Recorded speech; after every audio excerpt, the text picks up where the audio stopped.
I think I am live now. Can anyone confirm if audio, video, everything looks fine before we get started?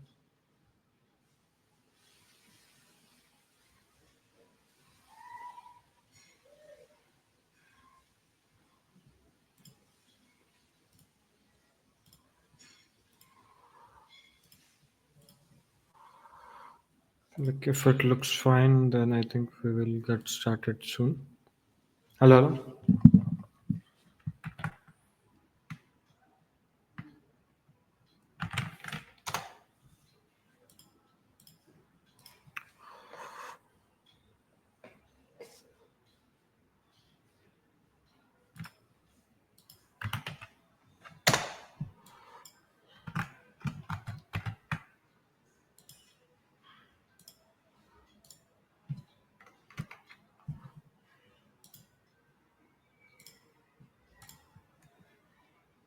Hello.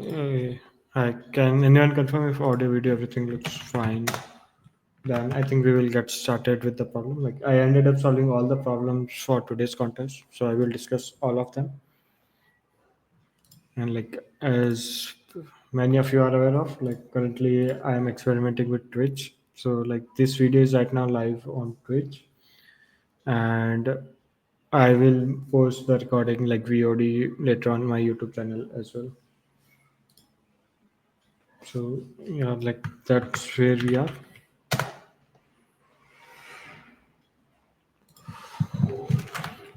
So I think I will start with problem A now.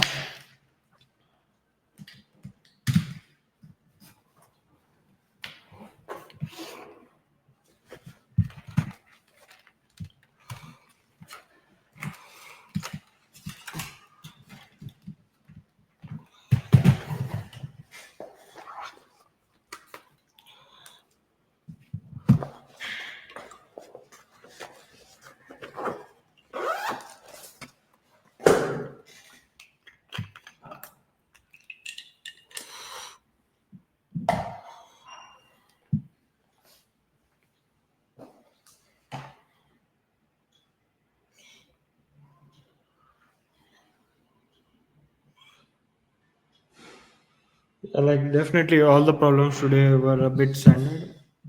Like I'm pretty sure like I have seen all of those problems before, like at least no new ideas to begin with.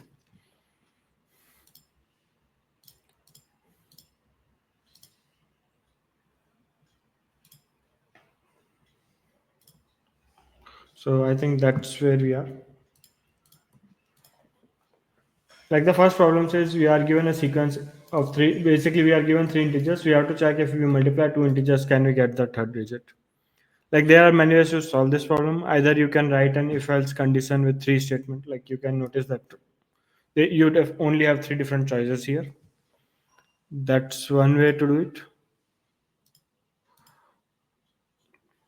And another way is like you can notice that like B1 and B2 should be the like B3 should be the largest number among all the three numbers you have.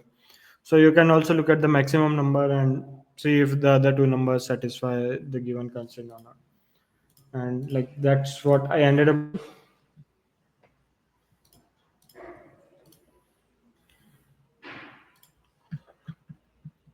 Basically sort all the three numbers and check if product of smallest two numbers is equal to the largest number. Yes, otherwise no.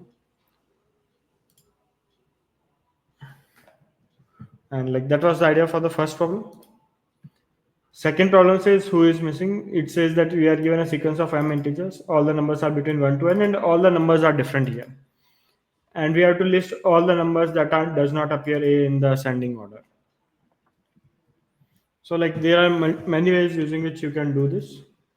One of them can be like you can maintain an array of numbers from 1 to n.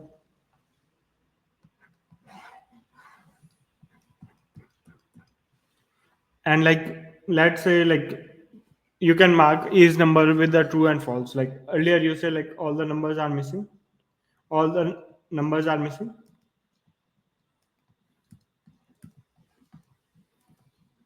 Then let's say you got 3 and 5. Now you can change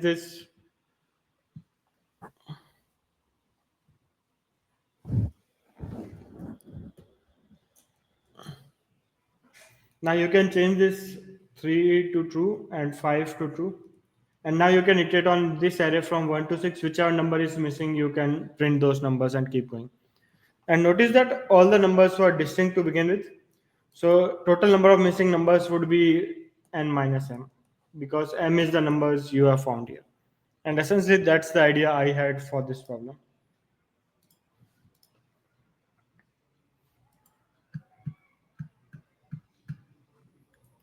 Like basically A is an array of size 1. 1 denotes the number is missing. So I read all the m numbers, and whatever number I have read, I mark it as 0.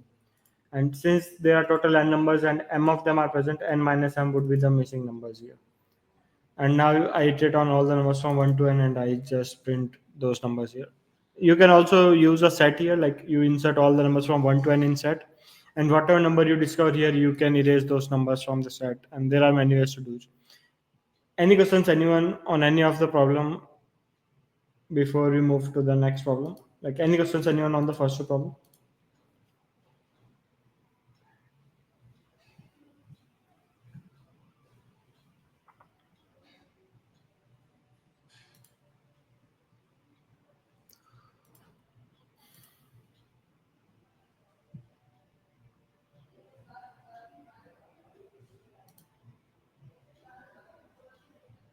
So this was the idea, and I think I will move to the next problem then.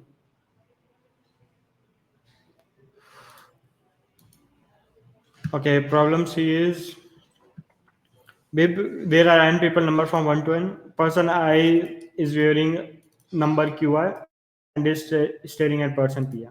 For each from 1 to n, we have to find the number written on the bib of person that the person is wearing. Basically a bit complicated here. Like let's just see what is happening here. Let's just look at one of the sample example.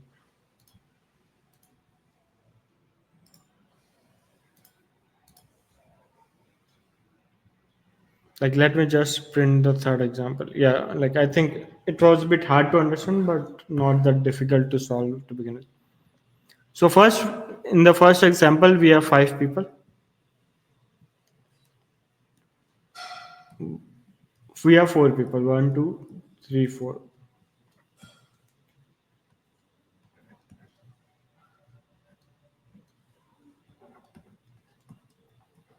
Like baby is like, have you seen different races here? Like there is a different number each person wears on the back of it. Or any sport you wear, like there is some number written at the back of someone, right? So that is what is known as bib. First problem, it says person I is looking at person pi. So in the first example, let's say we have 4, 3, 2, 1. So number 1 is looking at number 4. This is P1.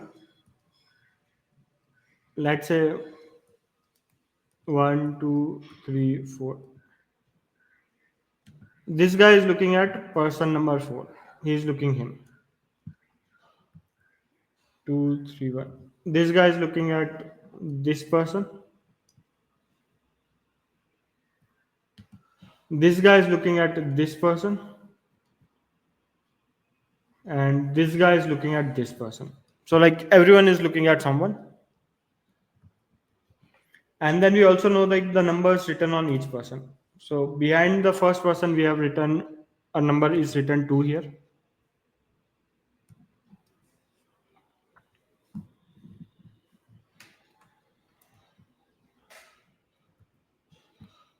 Behind second person, 3 is written here.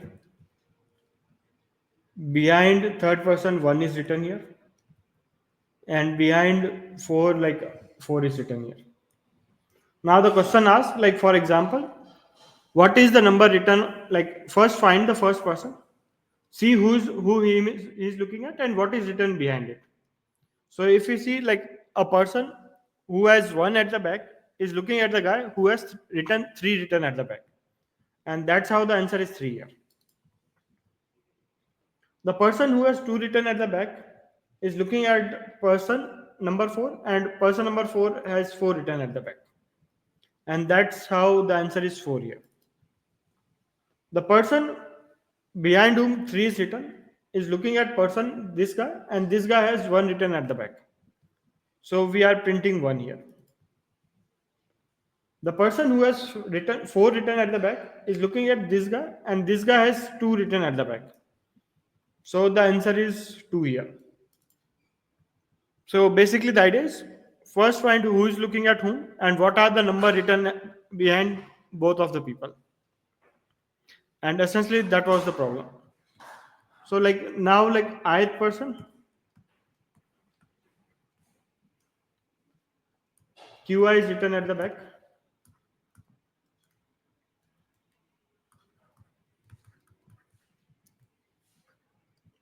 Looking at pi,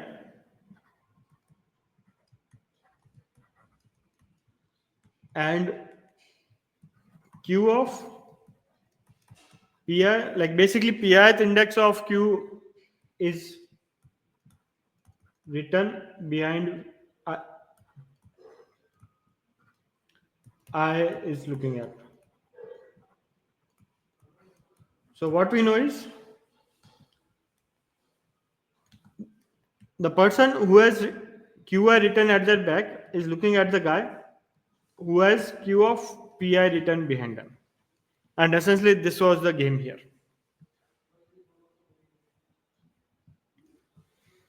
And this was the main idea for this problem. Like the problem statement was slightly confusing, but this was the idea.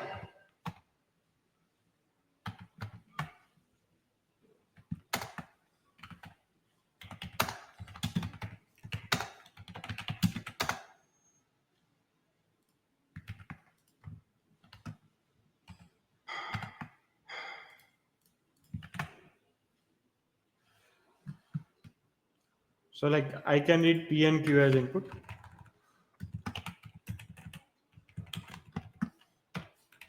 P, Q, like you don't really need a zero base. This is zero base indexing. Result. The person who has QI written at the back is looking at the guy PI, and that guy has Q of PI written at the back, and print everything here. And this was problem number 3. Any questions, anyone, before we move to the next problem?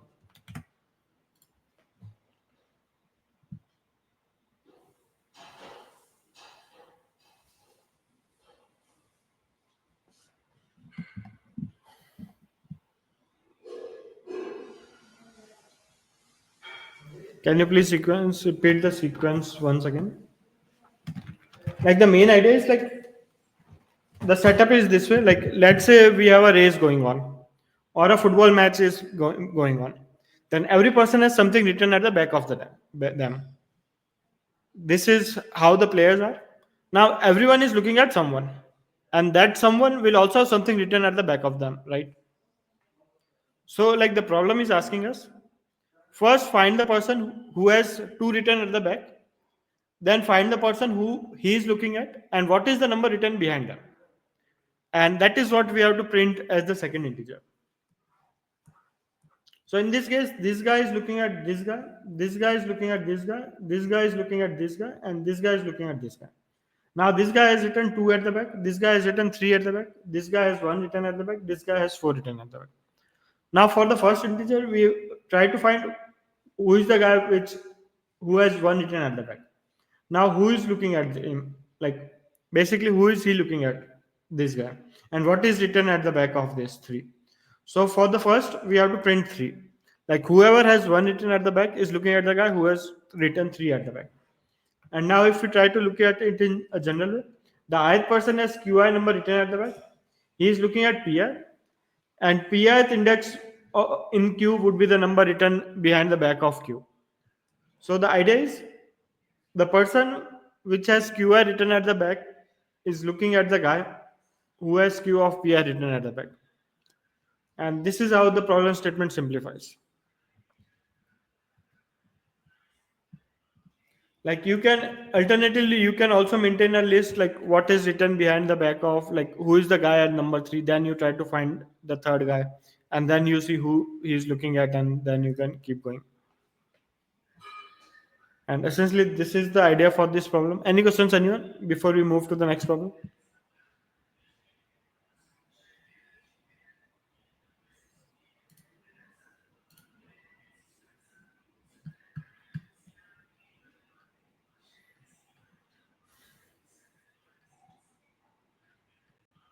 Like the problem with the DSU,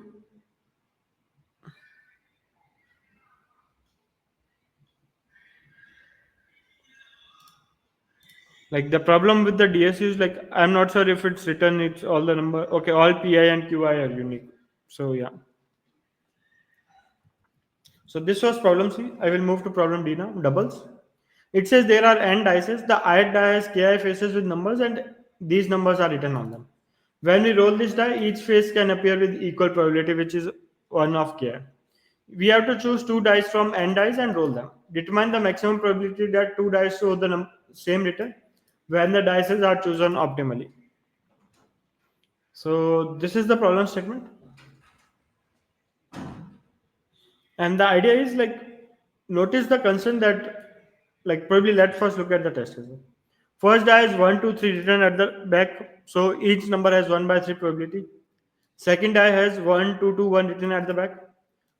2 appears 2 times and each of them has 1 by 4 probability. So half probability to get 2 and other half probability to get 1. And 6 is a normal die, so 1 by 6 probability for everything. Now let's say if we choose 1 and 2, then both of the dice gets one probability would be 1 by 3 from here and 1 by 2 from here, so 1 by 6. Both of the dice gets to 1 by 3 from here and 1 by 2 from here, so 1 by 6 again. Like probably let me just show around what is happening here. So the first die has 1, 2, 2, 1 written here, and 1, 2, 3 written here. If I choose these two guys, probability that both the dice get 1 here is 1 by 3 from here and 2 by 4 from here. Probability that both the dice gets 2 is 1 by 3 from here and 2 by 4 from here. Probability that both the dice get 3 is 1 by 3 from here and 0 from the other. So this is overall 1 by 3. If I choose, let's say, first and third die,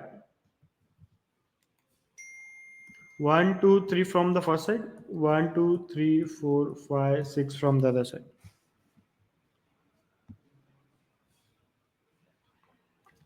The probability to get 1 from both of them would be 1 by 3 into 1 by 6. 2 from both of them would be 1 by 3 into 1 by 6. 3 from both of them would be 1 by 3 into 1 by 6 plus 0 for 4, 5, 6. So this will turn out to be 1 by 6. And if I choose 1, 2, 2, 1, 1, 2, 3, 4, 5, 6, then the probability to get 1 from both of them would be 2 by 4 into 1 by 6 plus probability to get 2 from both of them would be 2 by 4 into 1 by 6 and 0 for the others, which is again 1 by 6. So the best answer we can get is 1 by 3, which is this. So this was the problem statement. Any questions, anyone on the problem statement first?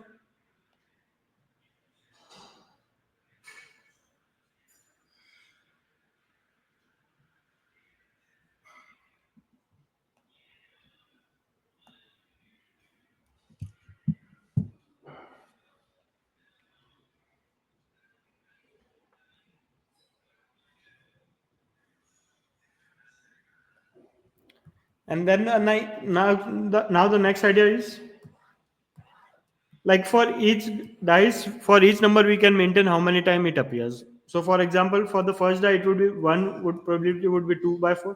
To get 2 probability would be 2 by 4 or probably 1 second. The die 1 is 1, 2, 3. So in the first test case, we can get 1 with 1 by 3, 2 with 1 by 3 and 3 with 1 by 3. In the die 2, we can get 1 with probability 2 by 4, 2 with probability 2 by 4. In the die 3, everything is 1 by 6. The idea is we fix two dices and then now we see what all common numbers appear between them and what is the probability to get those numbers. The idea is first we can maintain these probabilities in a map and then we iterate on one of the dice and we see how many times it appears on the second dice. And essentially that is the solution here.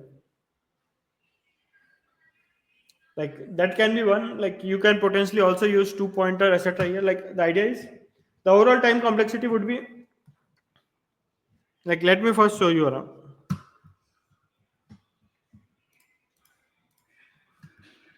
Like first, I have taken all the numbers as input and I have added everything in a map. So k numbers, probability to get one number would be this. Read all the k numbers and add f of what is the probability to get current numbers. What this is my maximum answer. Now I fix two dices, I equal to 0 to 1, j equal to 0 to I, j less than I. And what is the current probability to get same number on both the dices? Take this in F1, take all the dice in F2. Now the idea is like it's sorted. You can either use two pointers here where you iterate on all the numbers using the iterator. If both of them get the same number, you multiply their probabilities to get the same number in current and increment both of them. Otherwise, increment the smaller one and take answer with max. That is one way to do it. Another way can be like you just iterate on one of the dice and then you see like how many times it appears on the second one. If only if it appears, you add it to the number. So this was solution one. Another solution can be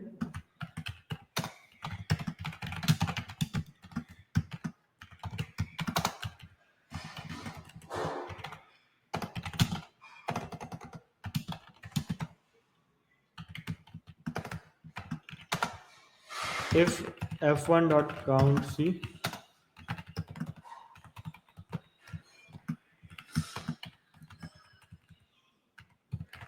This can be another way to solve this problem. If this number appears in the another map, multiply both the probabilities.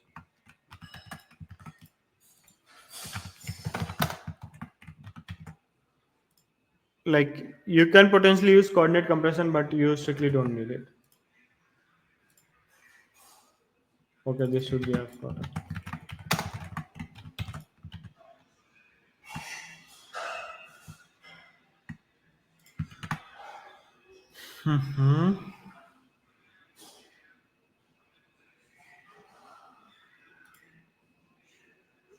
So you are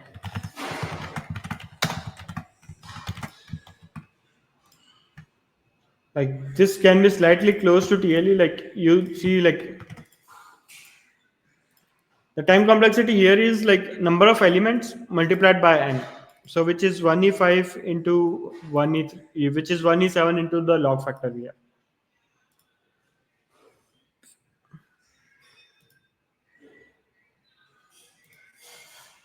One careless mistake over here is like people just assume like why to look at this count, like we will get 0 from here, right?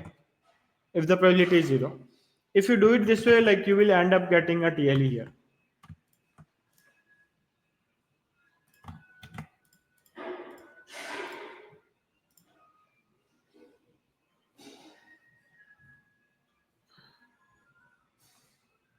Is there a way to see failed test cases at Atcoder? It's no longer the case. Earlier test cases used to be public, but they have removed it.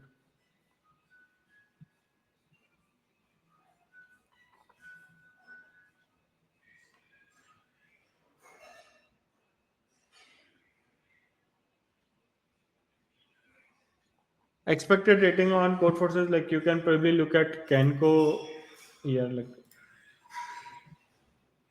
two test cases clearly, random 20 and 19 and 20. Like the problem is like when you do it this way, it returns 0, but it also adds c into the number here.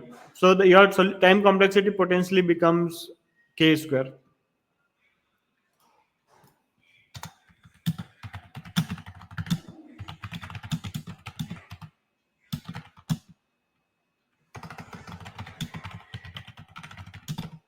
And like once you do it this way, like when then next time you iterate, like you no longer have number of elements here.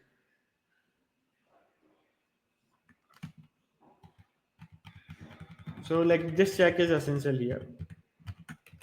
Like C must exist, then only you try to access its probability. Any questions, anyone on problem D before we move to problem E?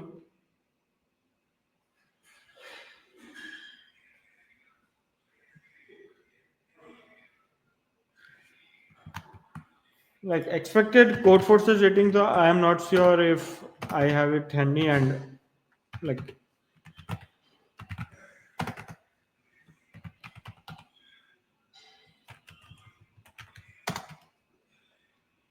but you can find equivalent Atcoder ratings here. Like this is the website. Like this website maintains each problem's Atcoder rating.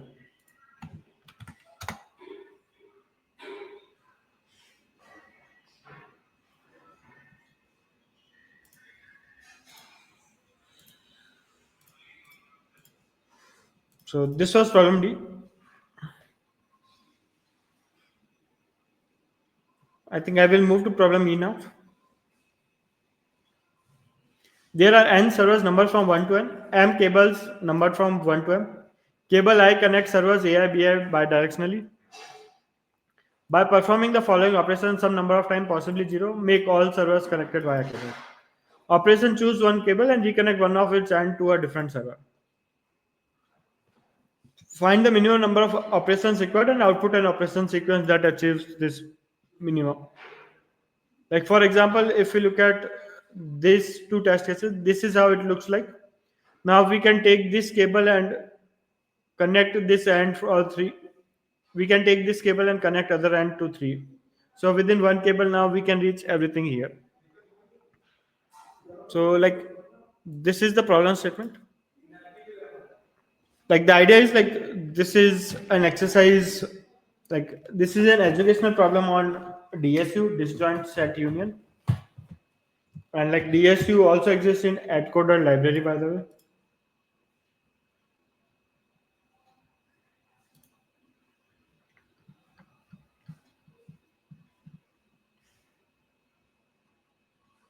Like in problem D, task for precision of 1 in 9. Can you explain that?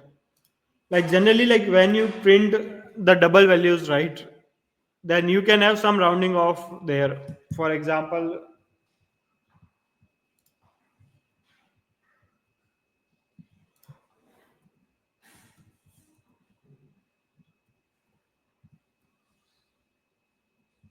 if I have this number, if I round it off,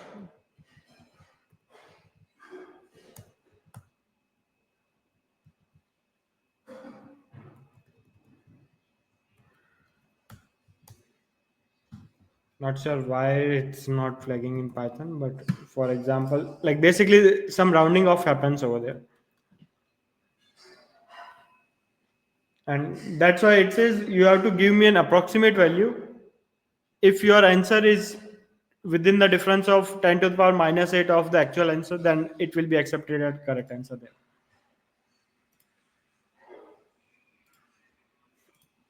So the main idea of this problem was, in problem E, like let's look at what is happening here.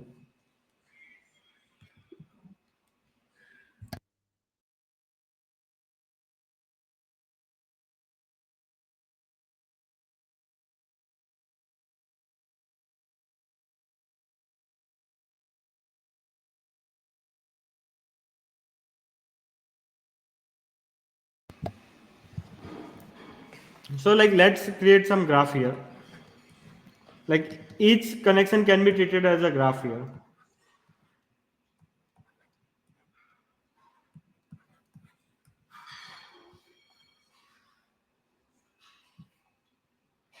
Let's like the crux of this problem was we have to look at connected components and we don't have to change anything. Like first maintain the connected component and choose the edges which are connecting the same connected component and move it to some another component here. For example, if this 4C exists, you can potentially remove this 4,6 and change it like this, and now everything is connected here. So like the minimum number of edges you need is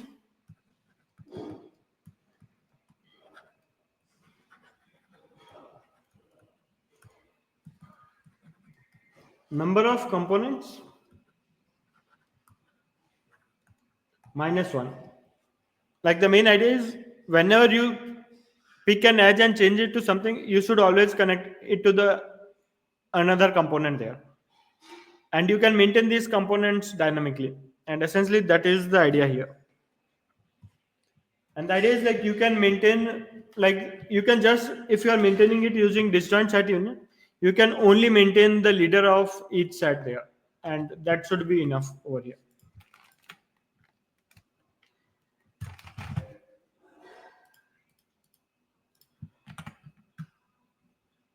Like I did a lot of stuff here, but we basically don't need it.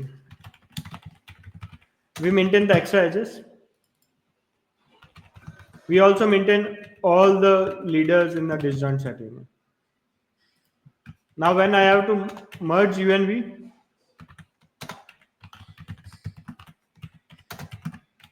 I can remove UV from the leaders, or basically the root, and then I can add the new leader again in the set. That is, I have U comma V. If U and V are in same set, let's say we have an extra edge which is ith edge, and we will replace Vth endpoint from here. We can do this. Otherwise, we can merge U and V together and keep going here. Like the number of connected components we would need is total number of leaders minus 1.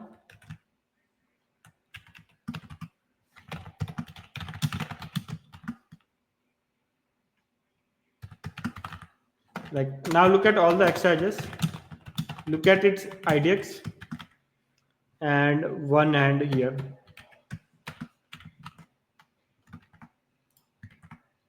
Now let's find any one of the leaders which is not present here.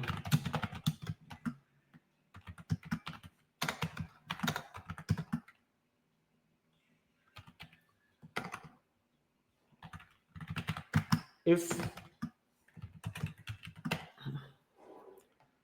like basically if first we have only one connected component remaining,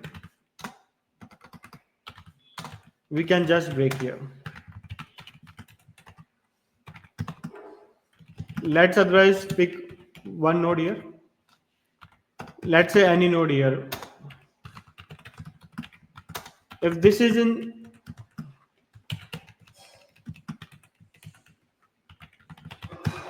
if both of them are in same connected component, then we can pick any other nodes here.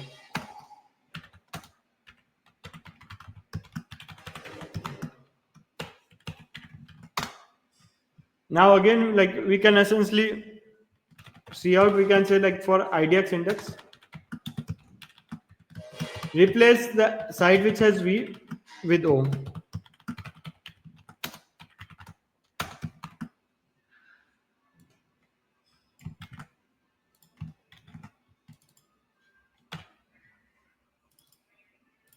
And essentially this is the solution for this problem. Like the idea is like look at all the extra edges which you get, and you keep merging it with any of the node which is not in same connected component as your current node.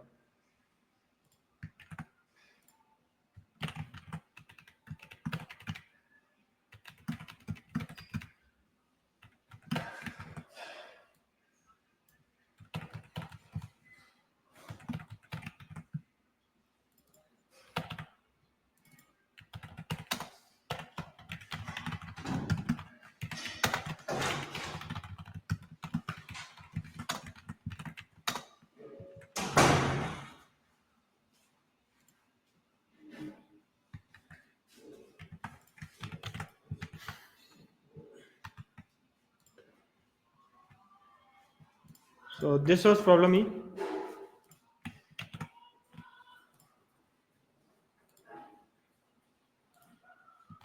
Any questions, anyone, before we move to problem F?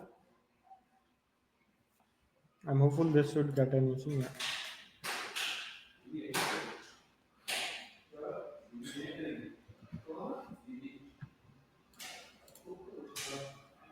Any questions, anyone, on problem E before we move to problem F?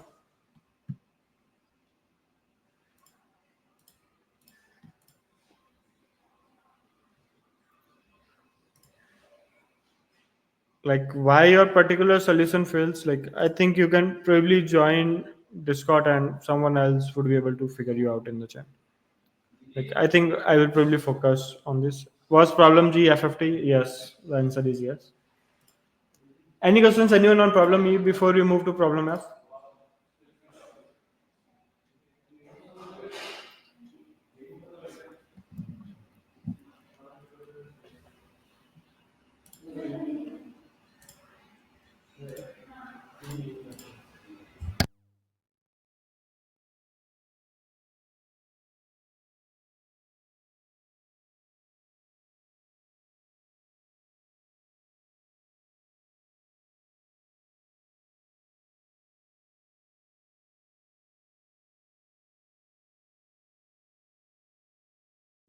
Okay, moving to problem F.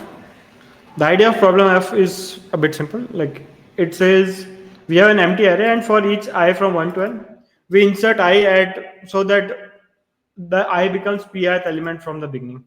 More precisely, we first take pi minus 1 elements of A, then add I to it, and then add remaining elements there.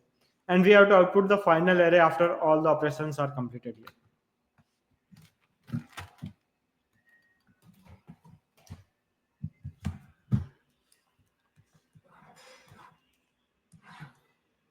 Like probably let's say like the sequence given to us is,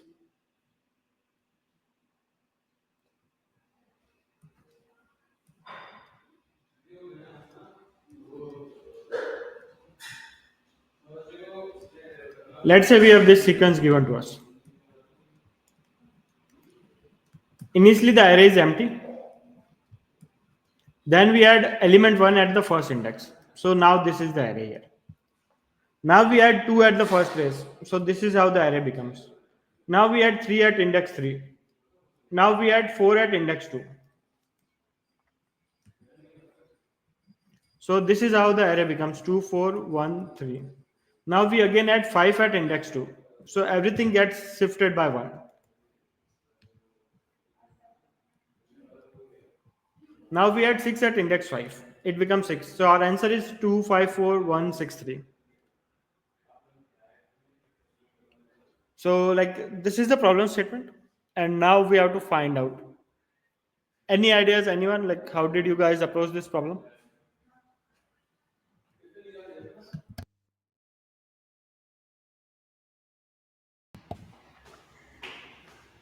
So this was the idea for this problem. And probably my idea is like we can look at each number as a blank space. Yes, PBDS and reverse was the idea. Like the idea is like if we have array 6, like let's just pick this example. Consider it as we have 6 blank spaces. 1, 2, 3, 4, 5, 6. Now insert 6 at the fifth blank space right now. So this is 6 and this blank space is gone now. Now we have to insert 5 at the second blank space. So this is the element 5 now.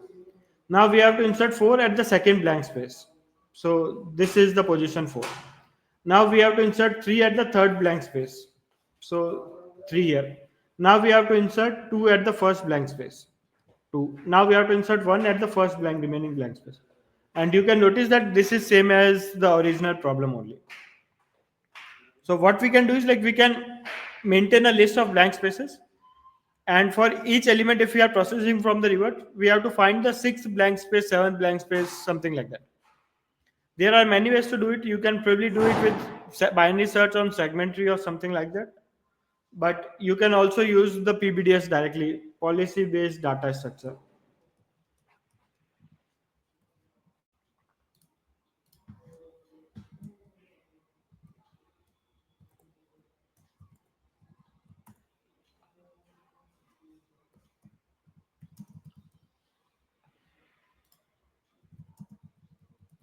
And like this problem was in fact an educational problem for this. There are many. I think Yusuf guide should have this to begin with. So basically, PBDS is kind of a set, but it can also give you kth smallest element.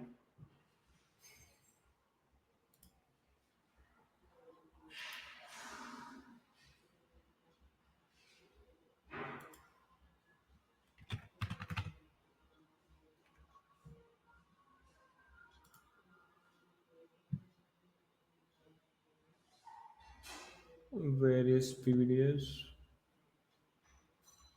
Okay, like it is not here, but you can probably find this block here.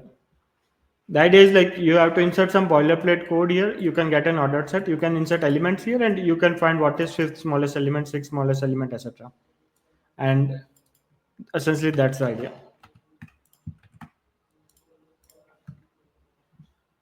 Like I had it pre-written in my template. You will have to add these two lines in has include import statement for C++.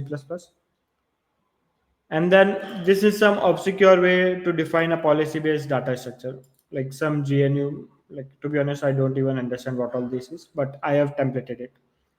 Now, once you have added these four lines here, now you can define an ordered set like this. You can define a type here, like I just need integers here. So I have inserted all the blank spaces from 1 to n here. Now I start from the ith element. Now we essentially have two functions here. Find by order. It will give us the kth smallest element, which is 0 index. And there is one order by key as well, which can give us the count of elements which are less than k. We don't need this here. We only need like we can use this element to find the kth smallest element here. So now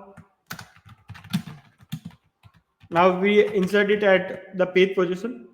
So for zero based indexing, we need pi minus 1th index here. So we essentially get find by order, we can get that index.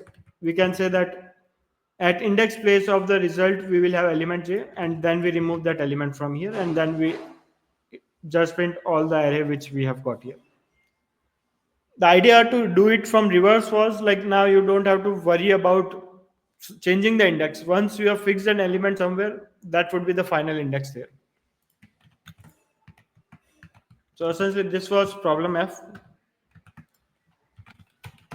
Any questions, anyone on problem F before we move to problem G?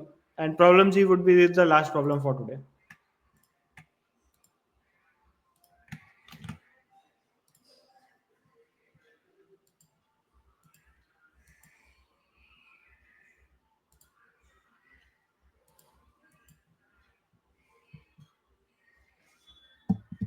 Like,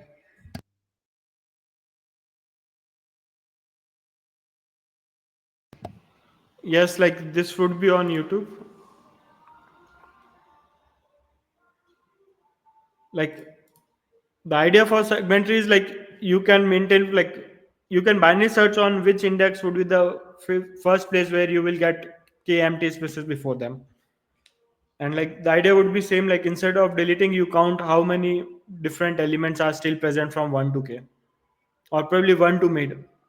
If that is less than k, you increase mid equal to the left equal to mid. If the number of spaces between 1 to mid is more than what you need, then you move your right endpoint to mid. Like essentially the idea is find the first place where which would have k empty spaces before them, and you just consider that as a place you want. That can be one. And like probably there is something known as binary lifting on segment tree as well, which is present in Atcoder template as well, where you can use function like min left and max right, and that essentially does the same problem which we are discussing here.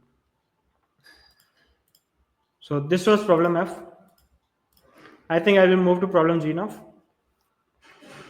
It says for integers a, b, and c, if they satisfy b minus a equal to c minus d, then abc is a fine triplet. Essentially, it says abc should be in arithmetic progression here. You are given a set of n distinct positive integers. Find the number of triplets a, b, c where both a, b, and c belongs to the set S.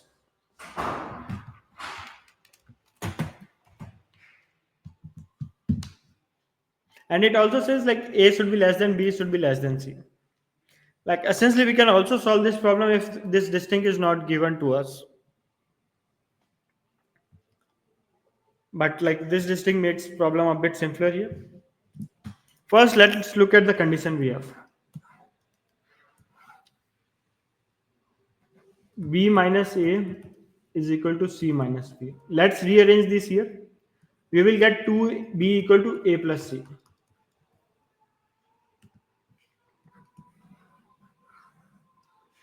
So the idea is like, if we fix the midpoint, if we fix B,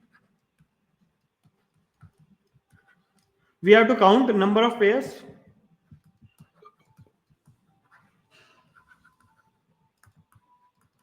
with sum equal to 2B. And if we can find number of pairs with sum equal to 2B, we can say like every pair would form this good sequence here.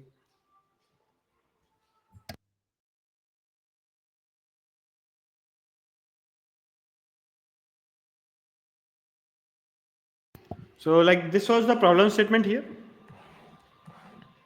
And the idea here is like we can use, like essentially, let's say we create an array A where AI is 1 if I is present in set, and 0 if I is not in set.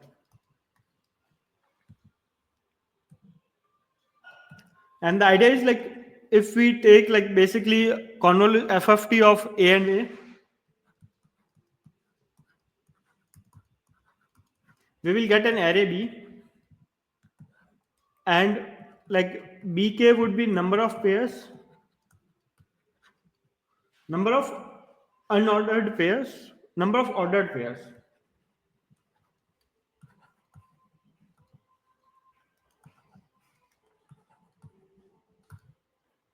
Such that I plus j is equal to k.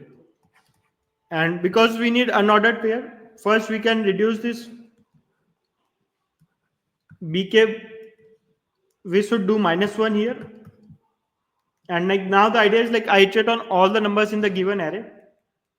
If my midpoint is m, I look at how many pairs are there with some 2k, which would be like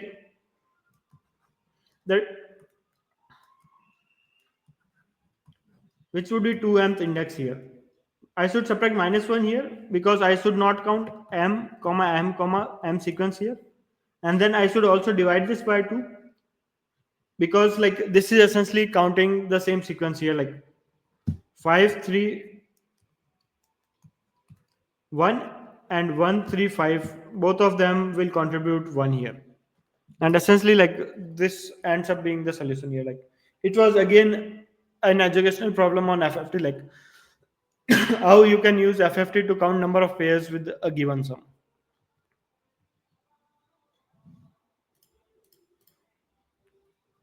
I created a large array of size 1 is 6 because all the numbers can be less than 1 is 6 here.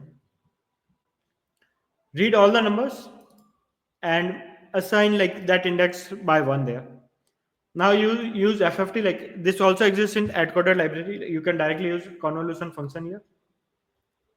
And now if you fix the midpoint here, then you just need how many pairs sum up to 2m. And -1 because m plus m is also 2m, but you are not supposed to count it. And then this would be like 3 1 5 1 and 1 5 would be counted twice here. So you divide it by 2, add it to the answer and print it. So overall the code is short here, and essentially this ends up being the solution for problem G. Any questions, anyone related to any problem in this contest or any question in general, I would be happy to answer them. And I think I'm mostly done with the sim here. Like how can we observe that FFT might solve a given problem? Like the idea is you have to first see like what FFT does. Will have to solve some standard problem on FFT first.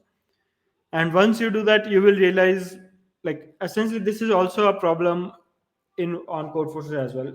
A bit harder version, but yeah.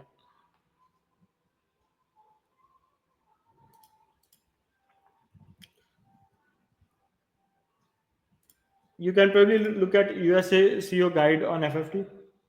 You see like there are some good videos as well on FFT which you can try to solve here.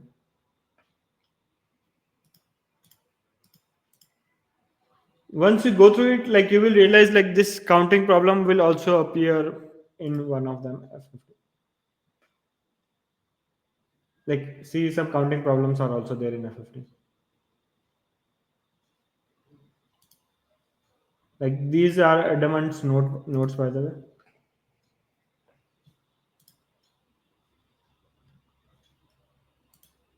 So yeah, like some of you don't know what FFT is. Like that's the intent of Atcoder beginner contest, to introduce you to some concepts which you already don't know. Like some homework exercises are there in these notes as well. Like some counting problems, and I think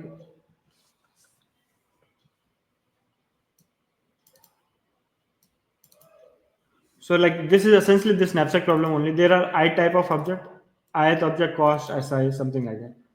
So with number of ways which cost exactly equal to w. Like you can look at it like this. You have some numbers here. Like this is essentially the knapsack problem only. You have some n numbers. Ith number cost ki, something like that. And now we have to count a subset of size 2, which is some equal to 2b here. And like if you would have solved this problem, you would have realized this again. And essentially the same problem here. I think like this version might be more harder than the problem we had for today. So you can probably read these problems here and try to solve it the next time. Looks like the diagram here is pretty good for the FFT. So these were all the problems I had, solutions for all the problems. Any questions, anyone? At 1600 rating on code forces, should I learn FFT? Like I think like after Adcoder library, like FFT, you don't really have to understand like how to code it, but you will have to understand more on how to use it given the FFT codes algorithm. And that might be a bit harder task. Like I would probably recommend 1800, 1900 rating to see what FFT is. If you are 1600, most of the time for the first 4 problem on code forces, you won't get an FFT problem. And here you also you see like this is the hardest problem of the contest, not the first. So it completely follow like I think like how what to follow. Like I already have a channel on Discord where you can find my recommendations.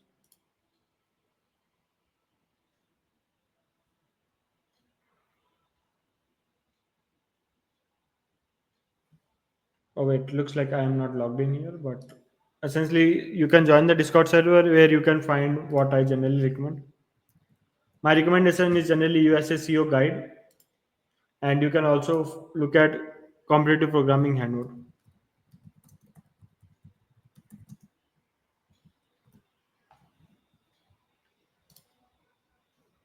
Like CSCS problem set is also good, and this handbook is also good. Okay, Discord server link.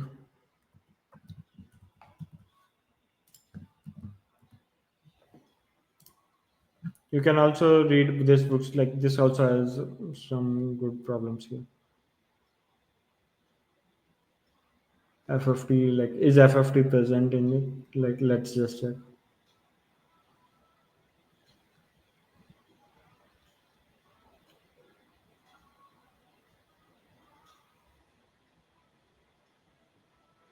Okay, FFT is even not present here.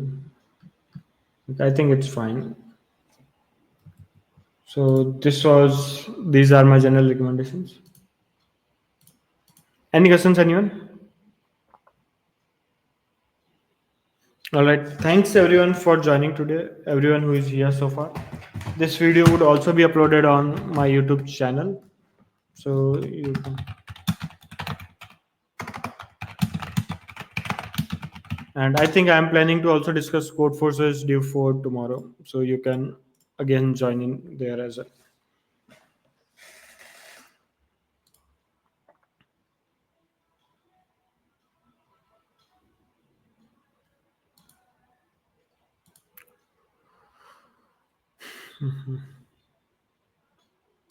So thanks everyone. And I think I will end the stream now.